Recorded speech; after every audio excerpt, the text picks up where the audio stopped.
നീ എന്താ മിണ്ടാതിരിക്കണേ? എനിക്ക് എവിടെയെങ്കിലും ഒരു പണി വാങ്ങി തരുമോ? എന്തിന്? രാവിലെ മുതൽ വൈകുന്നേരം വരെ ഇവിടെ വന്നിരുന്നിട്ടേ ഒരു 10 റുപ്യ പോലും എനിക്ക് നിങ്ങൾ തരുന്നില്ല. എന്തേലും ഒരു പണി ഉണ്ടെങ്കിൽ എന്റെ ആവശ്യങ്ങൾ എനിക്ക് വാങ്ങിക്കൂടെ? ഓ അത് ശരി.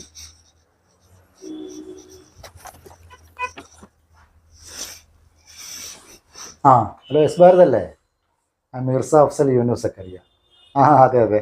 പിന്നെ അവിടെ എന്തെങ്കിലും വേക്കൻസി ഉണ്ടോ? ആ ലേഡീസ്.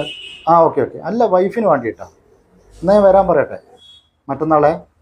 Okay, thank you. ആ സുലു, ഒരു 10-15,000 കിട്ടും എസ് ഭാരതിൽ. മറ്റന്നാളെ പോവാം. ഒരൊറ്റ വേക്കൻസി ഉള്ളൂ കേട്ടോ. ഓക്കെ.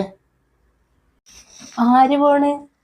എന്നിട്ട് വേണം ആ പൈസയും കൂടെ വാങ്ങി പോക്കറ്റിൽ ഇടാനല്ലേ? ഇവിടെ ആകുമ്പോ ഒന്നില്ലെങ്കിൽ എന്റെ 2 കണ്ണേലും നിങ്ങളെ മേത്തുണ്ടാവും.